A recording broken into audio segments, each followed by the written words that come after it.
प्रिय भाई और बहनों, आपका हमारे राधे राधे चैनल में स्वागत है। आज जेठ मास के बड़े शनिवार की व्रत कथा सुनाऊंगी।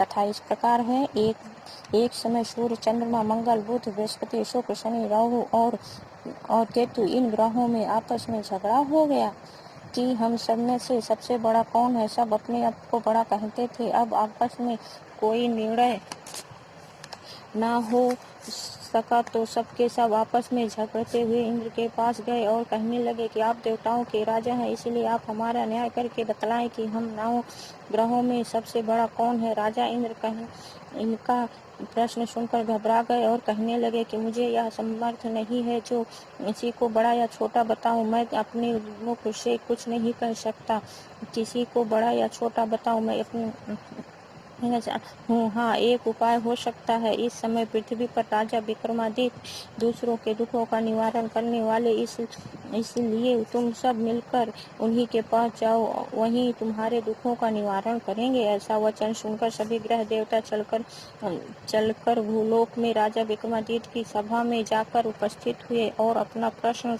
राजा के सामने रखा। राजा उनकी बात सुनकर बड़ी चिंता में पड़ गए कि मैं अपने मुख से किसको बड़ा और किसको छोटा बताऊं। जिसको छोटा बताऊंगा वही क्रोध करेगा, परंतु उनका झगड़ा निपटाने का लिए एक उपाय सोचा कि सोना, चांदी, कांसा, पीतल, शीशा, रांगा, सस्ता, अभ्रक और लोहा 9 धातुओं के 9 आसन बनाए। सब आसनों को क्रम से जैसे सोना सबसे पहले और लोहा सबसे पीछे बिछाए गए। इसके पश्चात राजा ने सब ग्रहों से कहा कि आप सब अपने अपने आसनों पर बैठिए। जिसका आसन सबसे आगे है वह सबसे बड़ा और जिसका आसन सबसे पीछे वह सबसे छोटा जानिए। क्योंकि लोहा सबसे पीछे था और वह शनिदेव का आसन था, इसीलिए शनिदेव ने समझ लिया कि राजा ने मुझको उनसे छोटा बना दिया है। इस पर शनि को बड़ा क्रोध आया और कहा कि राजा, तू मेरे पराक्रम को नहीं जानता। सूर्य एक राशि पर 1 महीना, चंद्रमा 2.25 दिन, मंगल 1.5 महीना, बृहस्पति 13 महीने, बुध और शुक्र 1 महीने, परंतु मैं एक राशि पर 2.5 अथवा 7 साल तक रहता हूँ। बड़े बड़े देवताओं को भी मैंने भीषण दुख दिया है। राजा सुनो, राम जी को 7.5 आई तो वनवास हो गया और रावण पर आई तो राम और लक्ष्मण सेना लेकर लंका पर चढ़ाई कर दी, रावण कुल का नाश कर दिया। हे राजन, अब तुम सावधान रहना। राजा कहने लगा, जो कुछ भाग्य में होगा देखा जाएगा। उसके बाद अन्य ग्रह तो प्रसन्न के साथ चले गए, परंतु शनिदेव बड़े क्रोध के साथ वहां से सिधारे। कुछ काल व्यतीत होने पर जब राजा को 7.5 की दशा आई तो शनिदेव घोड़ों के सौदागर बनकर अनेक सुंदर घोड़ों के सहित राजा की राजधानी में आए। जब राजा ने सौदागर के आने की खबर सुनी तो अपने अश्वपाल को अच्छे अच्छे घोड़े खरीदने की आज्ञा दे दी। अश्वपाल ऐसी अच्छी नस्ल के घोड़े देखकर उनका मूल्य सुनकर चकित हो गया और तुरंत ही राजा को खबर दी। राजा उन घोड़ों को देखकर एक अच्छा सा घोड़ा चुनकर सवारी के लिए चढ़ा। राजा के घोड़े की पीठ पर चढ़ते ही घोड़ा जोर से भागा। घोड़ा बहुत दूर एक बड़े जंगल में जाकर राजा को छोड़कर अंतर्धान हो गया। इसके बाद राजा अकेला जंगल में भटकता फिरता रहा। बहुत देर के पश्चात राजा ने भूख और प्यास से दुखी होकर भटकते भटकते एक ग्वाले को देखा। ग्वाले ने राजा को प्यास से व्याकुल देखकर पानी पिलाया। राजा की उंगली में एक अंगूठी थी, वह उसने निकालकर प्रसन्नता के साथ ग्वाले को दे दी और शहर की ओर चल दिया। राजा शहर में पहुंचकर एक सेठ की दुकान पर जाकर बैठ गया और अपने आप को उज्जैन का रहने वाला तथा अपने नाम के बेकार बतलाया। सेठ ने उसको एक कुलीन मनुष्य समझकर जल आदि पिलाया। भाग्यवश उस दिन सेठ की दुकान पर बिक्री बहुत अधिक हुई। तब सेठ उसको भाग्यवान पुरुष समझकर भोजन कराने के लिए अपने साथ ले गया। भोजन करते समय राजा ने आश्चर्यचकित की बात देखी कि खूंटी पर हार लटक रहा है और वह खूंटी उस हार को निगल रही है। भोजन के पश्चात कमरे में आने पर जब सेठ को कमरे में हार न मिला तो सबने यही निश्चय किया कि सिवा बीका के और कोई इस कमरे में नहीं आया। अंत अवश्य उसी ने हार चोरी किया है। परंतु बीका ने कहा, हार मैंने नहीं लिया है। इस पर 5-7 आदमी इकट्ठे होकर उसको फौजदार के पास लाए। फौजदार ने उसको राजा के सामने उपस्थित कर दिया और कहा कि ये आदमी तो भला प्रतीत होता है, चोर मालूम नहीं होता, परंतु सेठ का कहना है कि इसके सिवा और कोई घर में आया ही नहीं। अवश्य इसी चोरी ने चोरी की है। तब राजा ने आज्ञा दी कि इसके साथ हाथ पैर काट कर चौरंगिया किया जाए। राजा की आज्ञा परंतु पालन किया गया और बीका के हाथ पैर काट दिए गए। इस प्रकार कुछ काल व्यतीत होने पर एक तेली उसको अपने घर ले गया और कोल्हू पर उसको बैठा दिया। बीका उस पर बैठा हुआ अपनी जवान से बैल हाँकता रहा। शनि की दशा समाप्त हुई गई और एक रात को वर्षा ऋतु के समय वह मल्हार गा रहने लगा। उसका गाना सुनकर उस शहर के राजा की कन्या उस राग पर मोहित हो गई और दासी को खबर लाने को भेजा कि शहर में कौन गा रहा है। दासी सारे शहर में फिरती फिरती क्या देखती है कि के घर में चौरगिया राग गा रहा है। दासी ने महल में आकर राजकुमारी को सब वृत्तांत सुना दिया। बस उसी क्षण राजकुमारी ने अपने मन में यह प्रण कर लिया कि चाहे कुछ हो, मुझे इस चौरगिया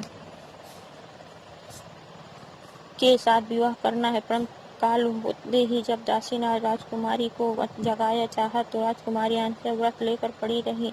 तब दासी ने रानी के पास जाकर राजकुमारी के न उठने का वृत्तांत कहा। रानी ने तुरंत ही वहां पर आकर राजकुमारी को जगाया और उसके दुख का कारण पूछा तो राजकुमारी ने कहा कि माताजी, मैंने यह प्रण कर लिया है कि तेली के घर में जो चौरगिया है उसी के साथ विवाह करूंगी।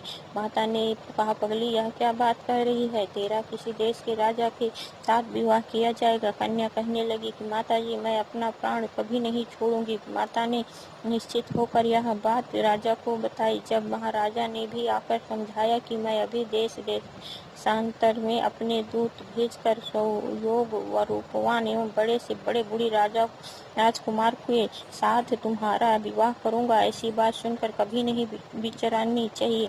कन्या ने कहा, पिताजी, मैं अपने प्राण त्याग दूंगी परंतु दूसरे से विवाह नहीं करूंगी। इतना सुनकर राजा ने क्रोध से कहा, यदि तेरे भाग्य में ऐसा ही लिखा है तो जैसा तेरी इच्छा हो वैसा ही कर। राजा ने तेली को बुलाकर कहा कि तेरे घर में जो चौरगिया है उसके साथ मैं अपने कन्या का विवाह करना चाहता हूँ। तेली ने कहा कि यह कैसे हो सकता है? कहा आप हमारे राजा हैं और कहा मैं एक नीच तेली। परंतु राजा ने कहा कि भाग्य में लिखे को कोई टाल नहीं सकता, अपने घर जाकर विवाह की तैयारी करो। राजा ने उसी समय तोरण और वर्धनवार लगवा कर अपनी राजकुमारी का विवाह चौरगिया विक्रमादित्य के साथ कर दिया।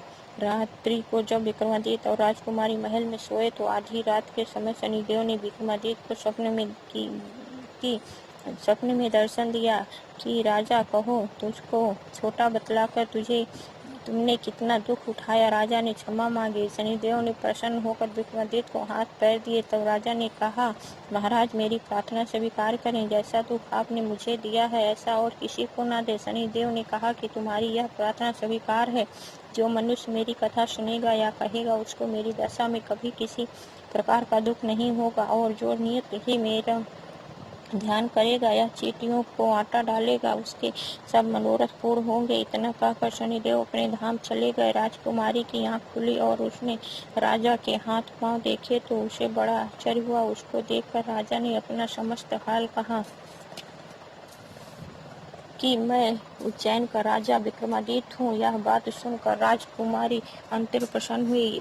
प्रातःकाल राजकुमारी से उसकी सखियों ने पूछा तो उसने अपने पति का समस्त विवरण कह सुनाया। तब सबने प्रसन्न प्रकट की और कहा कि ईश्वर ने आपकी मनोकामना पूर्ण कर दी। जब सेठ यह सुना तो वह विक्रमादित्य के साथ पास आया और राजा विक्रमादित्य के पैरों पर गिरकर क्षमा मांगने लगा कि आप पर मैंने चोरी का झूठा, आप मुझको जो चाहे दंड दें। राजा ने कहा, मुझे पर शनिदेव का कोप था, इसी कारण यह सब दुख मुझको प्राप्त हुआ। इसमें तुम्हारा कोई दोष नहीं। तुम अपने घर जाकर अपना कार्य करो। सेठ बोला कि मुझे तभी शांति मिलेगी जब आप मेरे घर चलकर प्रतिपूर्वक भोजन करेंगे। राजा ने कहा कि जैसी आपकी मर्जी हो वैसा ही करें। सेठ ने अपने घर जाकर अनेक प्रकार के सुंदर भोजन बनाए और राजा विक्रमादित्य को प्रति भोजन दिए। जिस समय भोजन कर रहे थे एक आश्चर्य की बात सबको दिखाई दी कि जो फूटी पहले हार निकल गई थी वह अब हार उगल रही है। जब भोजन समाप्त हो गया तो सेठ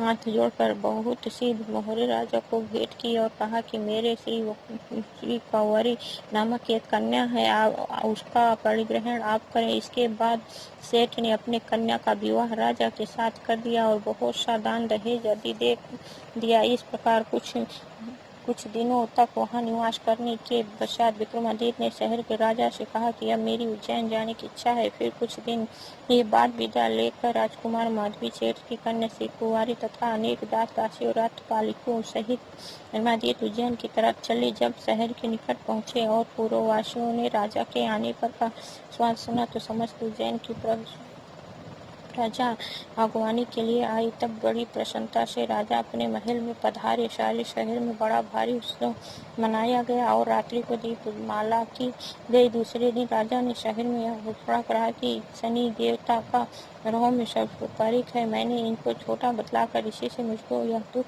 प्राप्त हुआ। इस कारण सारे शहर में सदा शनिदेव की पूजा और कथा होने लगी।